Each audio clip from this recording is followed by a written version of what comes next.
Good evening, ladies and gentlemen, and welcome to Mo Monday's Halifax here at the Carleton.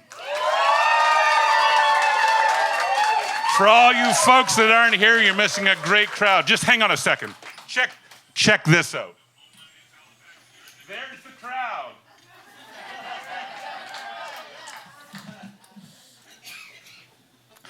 Mo Monday is where we hear real stories from real people and real inspiration. I'm so glad that you're all here.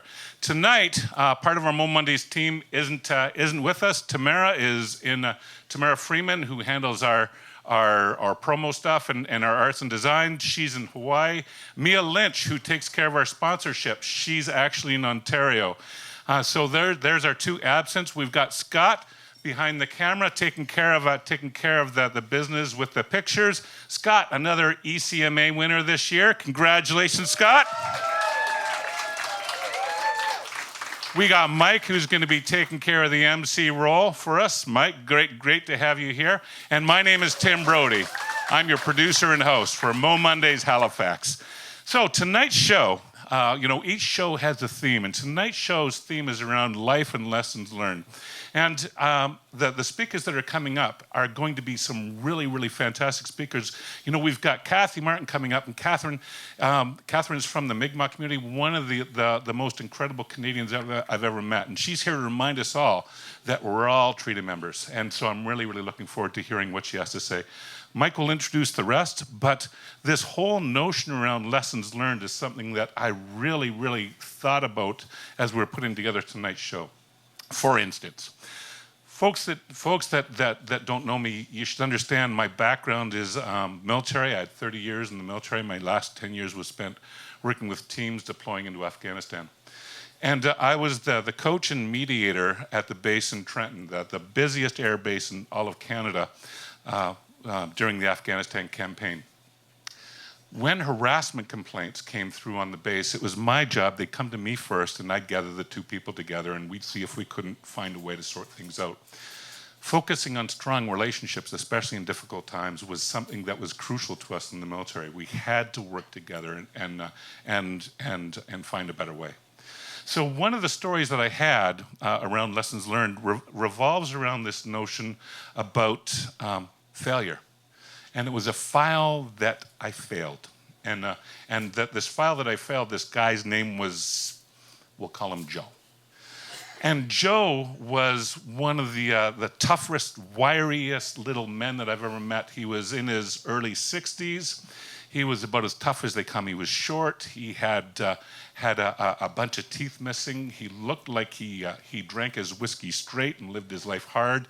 And he rode on loud motorcycles. That was Joe. Well, Joe was the recipient of a harassment complaint, and so the women that worked at the base hotel that were taking care of housekeeping were bothered by Joe's coarse and aggressive ways, and so they asked me if I could come and help. And so I talked with the woman that had the housekeeping, and she told me the whole story, and it was really, really kind of straightforward. And then I brought Joe in. And Joe and I sat down for a conversation. Of course, Joe's defenses were up, and Joe was staring at me with just death in his eyes. And it took more than one conversation before Joe and I got to a place where we could start talking about how to move forward through difficult times.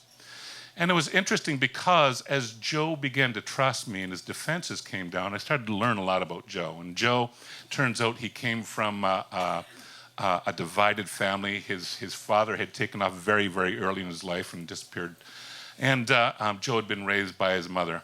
And then Joe had fallen in with some gangs, and Joe had learned some tough life lessons and learned to fight really, really hard and to never back down.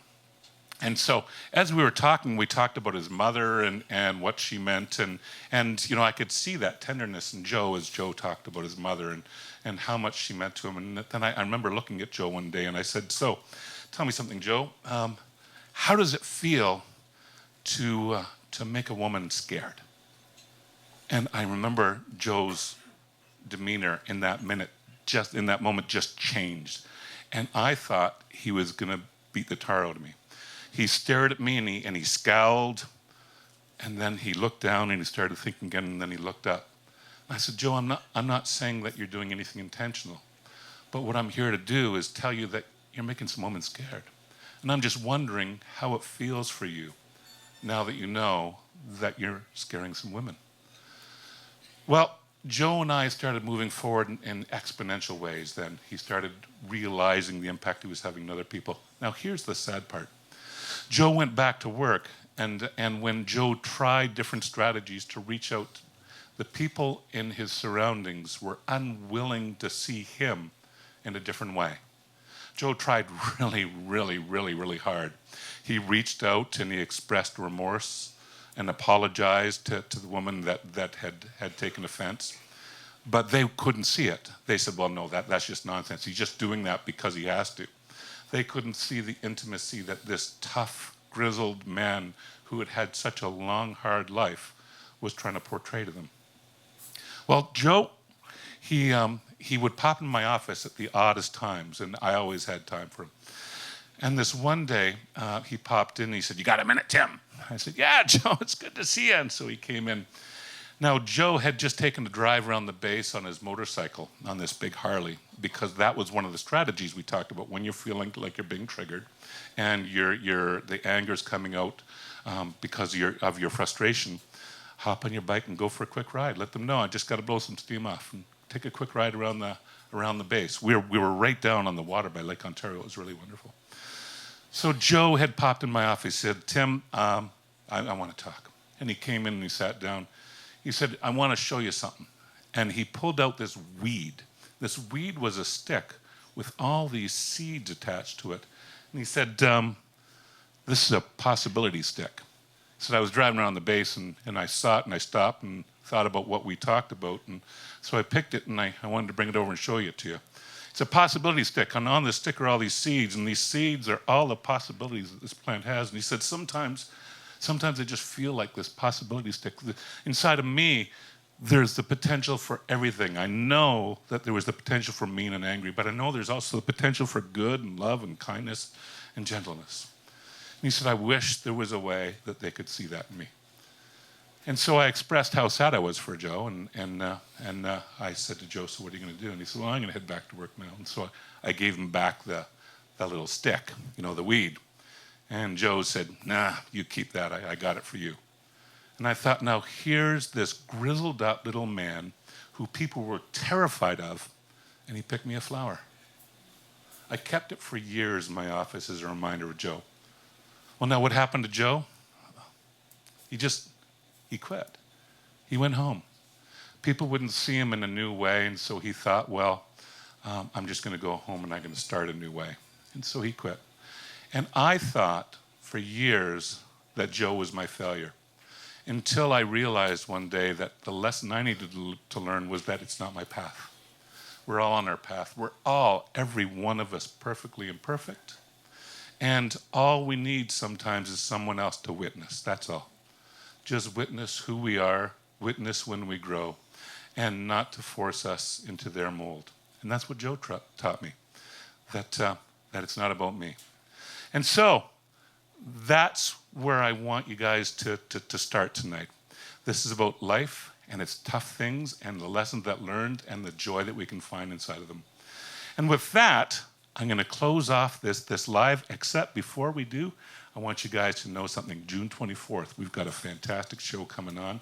It's going to be called What a Mess, and it's all about military, paramilitary, first responders. We've got 7 speakers taking the stage, and they will be using the Carleton as their personal military mess that night. It's going to be fantastic, and you need to be there.